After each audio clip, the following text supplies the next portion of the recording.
আমি 5 মিনিটের মধ্যে বের হবো আর আপনার মেলটা আমি ফরওয়ার্ড করে দিচ্ছি। সমস্যা হচ্ছে যে আপনার ফেসবুক, জিমেল, ইনস্টাগ্রাম সব তো হ্যাক করে আমি সেসব আমার দরকার নাই, বিকজ আমার জিমেলটা ইম্পর্টেন্ট। ইভেন কালকে সারা রাত কাজ করে যে ফাইলটা রেডি করলাম সেটাও সে গুগলে সেভ করা, কোথাও ট্রান্সফারও করে নিয়ে যে ফাইলটা পাবো। ম্যাডাম সমস্যা হচ্ছে যে আপনার সেই জিমেল দিয়ে সবগুলো ফেসবুক, গুগল, ইনস্টাগ্রাম সব হচ্ছে অ্যাক্সেস করা। একটা জিমেল হ্যাক করার কারণে তার কাছে সবকিছুর কন্ট্রোল চলে গেছে। একটা সলিউশন থাকে না সবকিছু। আমি তো চেষ্টা করছি, আর হ্যাকার কোনো না কোনো ভাবে আপনার সাথে কমিউনিকেট তো করবেই। মানে তোর হাজবেন্ডকে তো আমার জন্য অনেক করেছে, ইভেন এখনো ট্রাই করছে। আচ্ছা আমার না একটা ফোন আসছে রে, আমি তোকে ফোন দিই। হ্যালো, মাননীয় সভাপতি। কি? কে কে সভাপতি? আমি আপনাকে সভাপতি মানি না।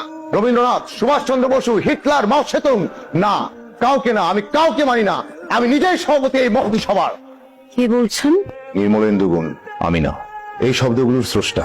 এবার জিজ্ঞেস করেন আমি কে? কি ভাবছেন? চিন্তায় পড়ে গেলেন? অবশ্য যে পরিস্থিতিতে আছেন এই পরিস্থিতিতে মাথা কাজ করবে? এক অজানা অন্ধকার এগিয়ে আসছে।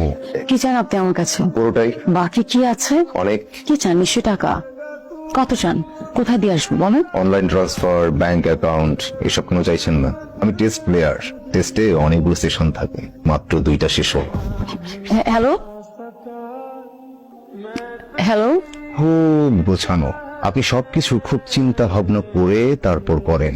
টেস্ট ম্যাচ অনেক ঠান্ডা মাথায় খেলা উচিত, আর আমি কাজ খুব ঠান্ডা মাথায় করতে ভালোবাসি। আপনার প্রোফাইল ঘাটাঘাটি করে সবই বুঝতে পারছি, আপনি তো অনেক বুদ্ধিমতী। খেলা তো মাত্র প্রথম দিন শেষ হয়ে দ্বিতীয় দিনে পড়লো। রিনি, আমি পুরানা প্লেয়ার। আচ্ছা শুভ, ম্যাচ ফিক্সিং এর অঙ্কটা কি কালকে জানতে পারবো? গেমলাররা কি এত সহজে ধরা দেয় রিনি? আমার ধৈর্যের পরীক্ষা নিতে গেলে আপনি হেরে যাবেন। আমাদের অফিসের সকল আইডি ঠিকঠাক আছে ম্যাম, কোনো সমস্যা নেই। ঠিক আছে, আর ম্যানেজারকে বলে একটু আমার সাথে দেখা করতে। এখন থেকে নোন আননোন সকল কল আপনাকে রিসিভ করতে হবে। হ্যাকার যদি কল করে সেক্ষেত্রে আপনাকে আরেকটু স্টে করতে হবে। কি আসলো? ম্যাডাম, পেপার বিলটা বিলের কাগজ দিয়েছিলে? 322 টাকা। আচ্ছা এখন কাগজ খুঁজতে পারবো না, আমি টাকা দিচ্ছি, দাঁড়াও। তুমি তো। না ম্যাডাম, আমারে তো আগে দেখেন নাই, আমি নতুন আসছি। আচ্ছা আমি টাকা নিয়ে আসছি। বেডরুমে ঢুকে গেল মানে? আমি কারোর ভিতরে ঢোকার জন্য পারমিশন নেই না। মানুষ হিসাবে একটু একটু বিশ্বাসঘাতকতা মানুষ করতেই পারে। যাই হোক, এসব নিয়ে কথাবার্তা বলা যাবে, অনেক সময় আছে। আগে কিছু খাবো। নাস্তা করেছেন? আপনার জন্য নাস্তা নিয়ে আসি। পেছনে দরজা এটা পালাবার জন্য।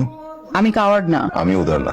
তারপরও লুকিয়ে লুকিয়ে সবকিছু নিজের ঠিকই করে নিতে পারেন। আপনাকে বিপদে ফেলেছি তাই? সেটার অ্যান্সারও আপনার কাছে আছে মনে হয়। আমি কারো পেছনে লাগি, পেছন থেকে গুলি করি না।